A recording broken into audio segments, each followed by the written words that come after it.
Hello student, मैं मनीष कुमार यादव एक बार पुनः सभी का स्वागत करता हूं। देखिए, क्लास 9 के अंतर्गत मैंने जो पूर्व की जो 2 वीडियो थी उसमें मैंने डिस्कस किया था। पहले की वीडियो में मैंने the fundamental unit of life यानी कि जीवन की मौलिक जो इकाई होती है यानी जो सेल होती है उस सेल्स के विषय में मैंने डिस्क्राइब किया था। जो सेल की स्ट्रक्चर थी, डिस्कवरी थी, इन चीज़ों का मैंने जिक्र किया था। दूसरी जो वीडियो थी उस वीडियो में मैंने जिक्र किया था कि आपके जो सेल्स होते हैं उस सेल्स की जो टाइप्स होती है, प्रोकैरियोटिक सेल्स और यूकैरियोटिक जो सेल्स होती है उसके विषय में मैंने चर्चा किया था। जो भी प्रोकैरियोटिक सेल्स होती हैं उस प्रोकैरियोटिक सेल्स में मैंने बताया था कि प्रोकैरियोटिक सेल्स में जो न्यूक्लियस होता है वो वेल डेवलप नहीं होता, जबकि यूकैरियोटिक सेल्स में न्यूक्लियस वेल डेवलप होता है। अर्थात न्यूक्लियस के चारों ओर मेम्ब्रेन का यानी कि न्यूक्लियर मेम्ब्रेन का एब्सेंट प्रोकैरियोटिक, न्यूक्लियर मेम्ब्रेन का पाया जाना न्यूक्लियस के चारों ओर यूकैरियोटिक्स। प्रोकैरियोटिक में सेलुलर जो पार्ट थे यानी कि जो सेल के पार्ट थे वो एब्सेंट थे। कौन से पार्ट थे? वो आपके एंडोप्लाज्मिक रेटिकुलम, गाल्ची बॉडी, माइटोकॉन्ड्रिया, ठीक है, ये जो पार्ट थे वो आपके प्रोकैरियोटिक में नहीं थे, जबकि यूकैरियोटिक सेल्स में थे।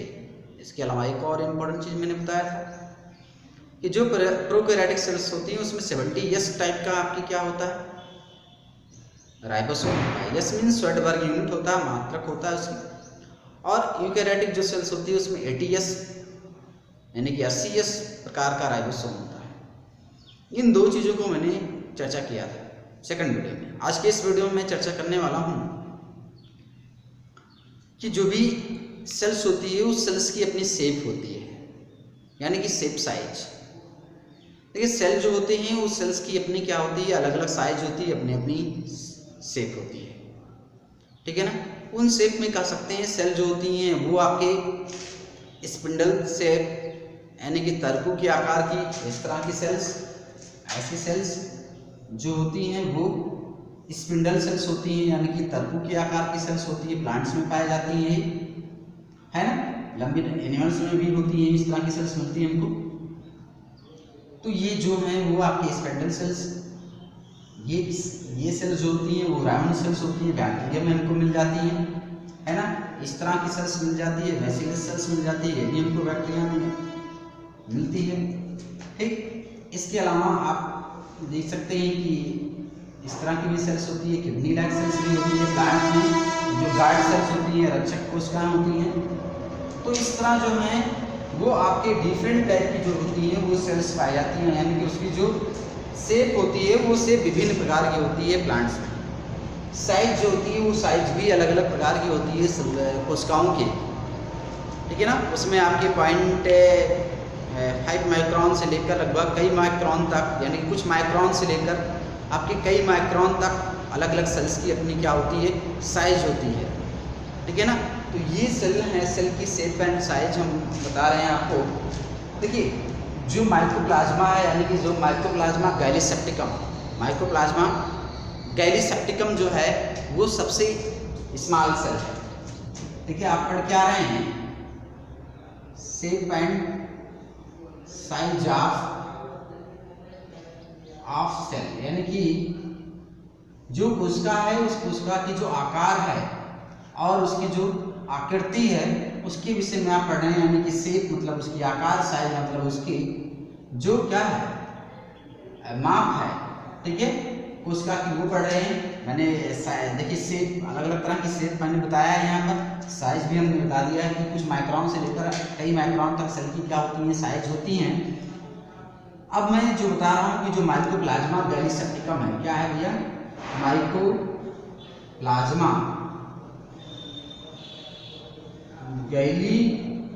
सेप्टिकम, ये जो है वो सबसे छोटी कोशिका है। क्या है?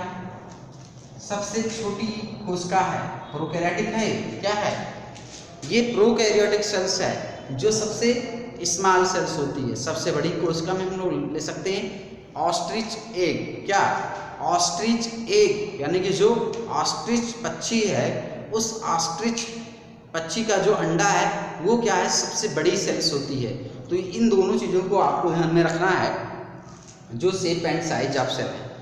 अब हम लोग आगे बढ़ते हैं।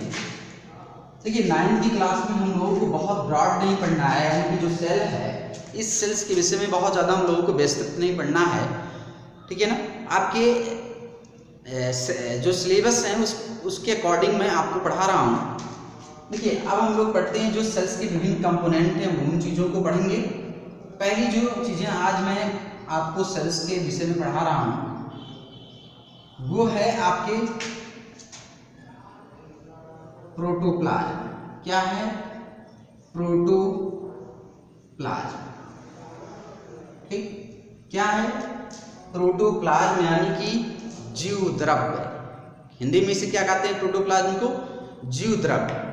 ठीक, यानी हमने कहा कि जो हमारी सेल्स होती हैं, देखिए मैं एक राउंड सेल बना रहा हूँ, यानी कि एक गोलाकार सेल्स बना रहा हूँ। ठीक, देखिए ये जो सेल्स है, ये सेल चारों तरफ से क्या है कि एक बाउंड्री के द्वारा घिरी हुई। जो सेल है ये सेल चारों तरफ से एक बाउंड्री के द्वारा घिरी है। उस बाउंड्री को हम लोग सेल मेम्ब्रेन कहते हैं। ध्यान रखना, क्या कहते हैं? Cell membrane. ठीक है, जो हमारी सेल्स होती हैं, यानी कि जीवों की जो सेल्स होती हैं वो चारों तरफ से एक दीवार के माध्यम से, एक वॉल के माध्यम से घिरी होती हैं, जिसे हम लोग सेल मेम्ब्रेन कहते हैं। इसे हम लोग प्लाज्मा मेम्ब्रेन भी कह सकते हैं। क्या कह सकते हैं? प्लाज्मा मेम्ब्रेन भी कह सकते हैं, यानी कि जीव द्रव्य कला कह सकते हैं। इसे हम लोग कोशिका कला भी कह सकते हैं। ठीक है ना। जो ये कोशिका कला होती है, यानी कि जो सेल है, जो कोशिका कला है, इस कोशिका कला के अंदर, अर्थात ये क्या मैं बना रहा हूं, जो ये आपकी क्या है? सेल है। क्या है?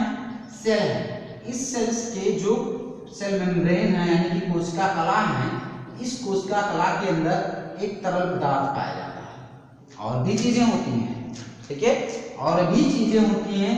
न्यूक्लियस होता है, एंडोप्लाज्मिक रेटिकुलम होता है, गाल्जी बॉडी होता है, ठीक है, राइबोसोम होता है, ये और ये भी आर्गन पाए जाते हैं। ठीक है ना। बट प्रोकैरियोटिक सेल में जिसका मैंने जिक्र किया ये नहीं पाए जाते हैं, तो ये सारे भी पार्ट्स पाए जाते हैं। जो सेल है, इस सेल्स के अंदर आपके जो ये डाटेड में बना रहा हूं, ये एक तरल पदार्थ है। क्या है? तरल पदार्थ, यानी कि कोशिका के अंदर एक तरल पदार्थ है, जटिल तरल विलयन है। क्या है? जटिल तरल विलयन है। और जो ये जटिल तरल विलयन है, ठीक है, जेलीनुमा। कैसी? जेलीनुमा, अर्थात जो जेल होता है ना, जो बाल में आपके क्या करते हैं? जेल लगाते हैं, उसकी तरह हम कह सकते हैं। तो ये जो यानी कि जो ये सेल है, इस सेल्स के अंदर एक तरल जलीय विलयन है। क्या है? एक तरल जलीय विलयन है, अर्थात पानी भी है और उस पानी में विभिन्न प्रकार के पदार्थ घुले हैं, इसीलिए ये क्या है? जलीय तरल विलयन है। और यही जलीय तरल विलयन जो है ये कहलाता है आपके प्रोटोप्लाज्म। समझ में आया? ठीक है ना। एक बार पुनः आपको समझाते हैं कि जो सेल है, इस सेल्स के अंदर उपस्थित तरल पदार्थ को प्रोटोप्लाज्म कहते हैं, यानी कि जीव द्रव्य कहते हैं। इसलिए इसे जीव द्रव्य कहते हैं, इस तरल पदार्थ को, क्योंकि सेल के अंदर इस तरल पदार्थ में जीवन की समस्त क्रियाएं चलती हैं। ध्यान दीजिएगा, इसलिए इसे हम जीव द्रव्य कहते हैं, क्योंकि इस द्रव्य के अंदर जीवन की जो समस्त कार्य होते हैं, ठीक है ना, वो समस्त काम इसी द्रव्य में चलते हैं, इस तरल पदार्थ में चलते हैं। इस कारण इसे हम लोग प्रोटोप्लाज्म यानी कि जीव द्रव्य कहते हैं। ठीक है ना। ऐसा ही में देखिए 1835 में, कब? 1835 में आपके साइंटिस्ट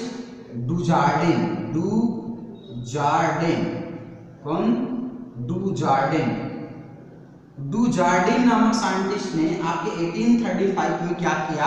जीव द्रव्य की खोज की। ठीक, ध्यान देना है कि 1835 में कौन?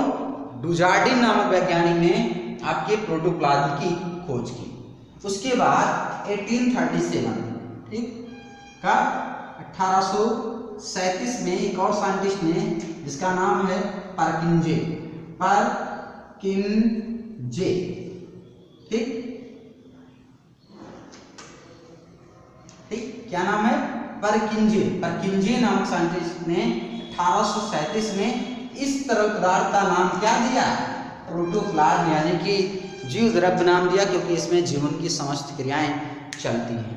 ठीक है ना? जीव द्रव्य समझ में आ गया कि सेल जो है, हमारी जो प्रत्येक सेल है, उस प्रत्येक सेल के अंदर एक तरल जलीय, एक तरल जटिल जलीय विलयन पाया जाता है, गाढ़ा यानी कि गाढ़े नुमा। ठीक, गाढ़े नुमा एक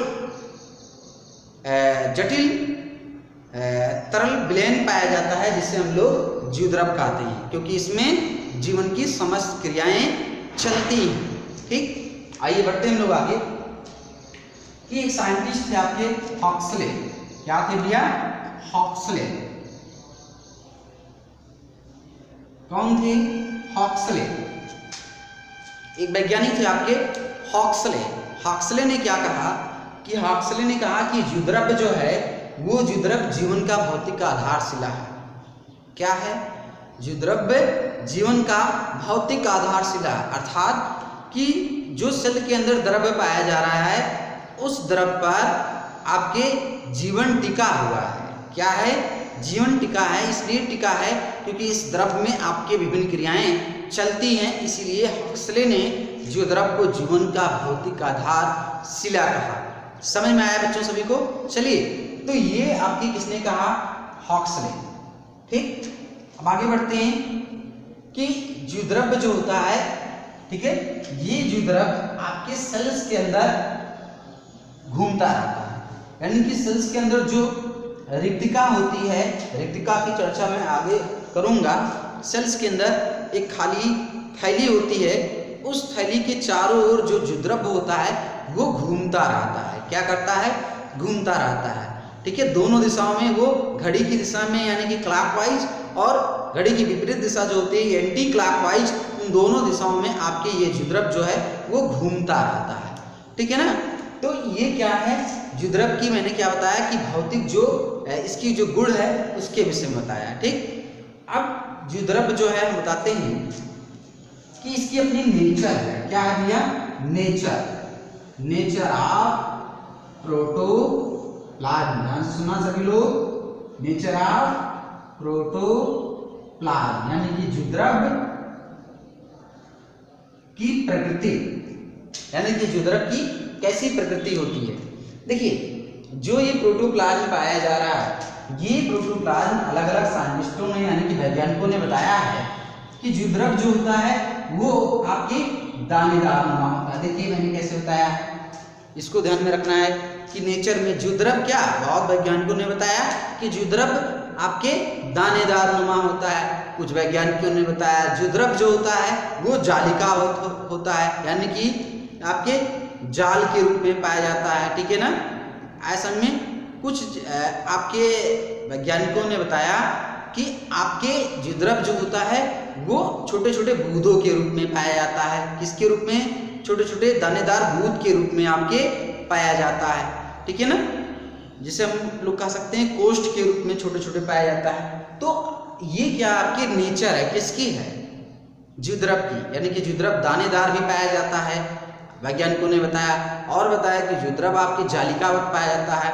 ठीक है, दूसरे और वैज्ञानिकों ने बताया कि जीव द्रव्य रेशे नुमा पाया जाता है। ठीक, जो आपके विलयन होता है, यानी कि ये जटिल विलयन होता है। ठीक है ना? ये फैलने वाली चीजें होती हैं बहुत ज्यादा, ये आपके जेल नुमा होता है। ठीक, अब आगे बढ़ते हैं कि जो जीव द्रव्य होता है, इस जीव द्रव्य में क्या क्या पाई जाती हैं, कौन कौन चीजें जो हैं वो आपके इस जीव द्रव्य के अंदर पाई जाती हैं। अगर हम लोग देखें तो इस जीव द्रव्य के अंदर आपके, यानी कि जिसे हम लोग कहते हैं रासायनिक संगठन, क्या कहते हैं? केमिकल कंपोजिशन, यानी कि जीव द्रव्य में किस किस तरह के रासायनिक पदार्थ मिले हुए हैं, और इसे हम लोग कहते हैं केमिकल कंपोजिशन। केमिकल कंपोजिशन क्या है? रासायनिक संगठन क्या है कि जीव द्रव्य में कौन कौन से रासायनिक पदार्थ पाए जा रहे हैं। देखिए ये रासायनिक पदार्थ आपके जल, क्या तो मैंने कहा था जटिल कोलाइडीय विलयन है, तो देखिए जल पाए जाते हैं। क्या? जल पाए जाते हैं। सबसे अधिक मात्रा में आपके केमिकल कंपोजिशन किसका, जीवद्रव का सर्वाधिक क्या पाए जाएंगे, पानी पाए जाएंगे, है ना। 90% से अधिक पानी ही पाए जाएंगे। सपोज दैट कि अगर जीवद्रव में 100 ml तरल पदार्थ हैं तो लगभग 90 ml जो होंगे वो क्या होंगे, पानी ही पानी होंगे। बाकी जो शेष होंगे वो कार्बनिक और अकार्बनिक पदार्थ होंगे। क्लियर, समझ में आया सभी को कि जीवद्रव में रासायनिक संगठन यानी कि क्या क्या पदार्थ पाए जाते हैं, पानी पाई जाती है, पानी सर्वाधिक होती है। बट जो सूखे हुए सेल्स होते हैं उसमें पानी की जो मात्राएं होती हैं कम होती हैं। जैसे ड्राई सीड ले लें हम लोग, सूखे बीज ले लें तो उसमें पानी की मात्राएं बहुत कम 10% जो होती हैं वो पाई जाती हैं। बट ये अगर हम तरल वाले यानी कि जीवित सेल्स को लेते हैं तो इसमें पानी जो है वो ज़्यादा पाई जाती है। 90% लगभग क्या पाई जा रही है, पानी पाई जा रही है। दूसरे नंबर पे जो है वो प्रोटीन पाई जाती है। क्या पाई जाती है, प्रोटीन। लगभग 7% जो है या इससे कुछ अधिक क्या है आपके प्रोटीन पाई जाती है। किसमें, इस तरल पदार्थ में, ठीक है ना। इनकी अपनी अपनी कार्य, क्या कार्य है, जब आप और हायर क्लास में जाएंगे या फिर 9th में और भी आगे जाएंगे और भी क्लासेस आप अटेंड करेंगे तो वहां पर ये चीजें, इनकी वैल्यू जो है, इसकी महत्व जो है सेल्स के अंदर वो क्लियर होगा। फिलहाल इस वीडियो में मैं आपको बहुत ज्यादा ब्रॉड नहीं समझा रहा हूँ। देखिए, प्रोटीन पाई जाती है। तीसरी जो है कार्बोहाइड्रेट पाई जाती है। कितनी, लगभग 2% क्या, कार्बोहाइड्रेट क्या पाई जाती है, कार्बोहाइड्रेट पाई जाती है, ठीक है ना। कार्बोहाइड्रेट्स के अलावा आपके फैट पाई जाती है यानी कि लिपिड्स भी पाई जाती है। क्या, लिपिड्स पाई जाती है, ठीक है ना। ये सब क्या है, कार्बनिक पदार्थ हैं। क्या है, कार्बनिक पदार्थ हैं, ठीक है ना। जो आप भोजन से प्राप्त करते हैं, जो आप खा रहे हैं उस भोजन के पाचन से जो कुछ पोषक तत्व निकलते हैं वो इसे जीवद्रव में ही जाके मिलते हैं। समझ में आया सभी को, और जीवद्रव की रचना करते हैं, ठीक। लिपिड्स हो गया, और क्या हो गया भैया, आपके पिगमेंट्स हो गए। कुछ पिगमेंट्स पाए जाएंगे। क्या होंगे, पिगमेंट्स होंगे, ठीक है ना। और क्या होंगे, न्यूक्लिक एसिड होगी। क्या होगी भैया, न्यूक्लिक एसिड होगी यानी कि डीएनए आरएनए होंगे, ठीक है ना। और क्या होंगे आपके, और देखते हैं हम लोग, एंजाइम्स होंगे। क्या, एंजाइम्स तो आपके प्रोटीन के बने होते हैं, चलिए इसको हटा देते हैं। और इनऑर्गेनिक चीजें होंगी, इनऑर्गेनिक, ठीक, अकार्बनिक चीजें होती हैं। इसमें कुछ आयंस होते हैं, ठीक है ना। इनऑर्गेनिक चीजों में कुछ आयंस होते हैं, जैसे आपके कैल्शियम आयन है, मैग्नीशियम आयन है, आयरन्स है, ठीक है ना।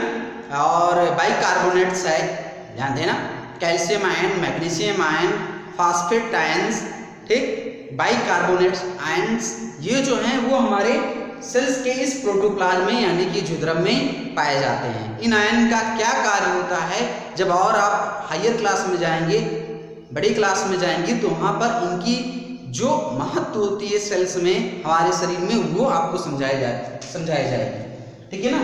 तो ये क्या है, आपके जीवद्रव का रासायनिक संगठन है। क्या है, जीवद्रव का रासायनिक संगठन है।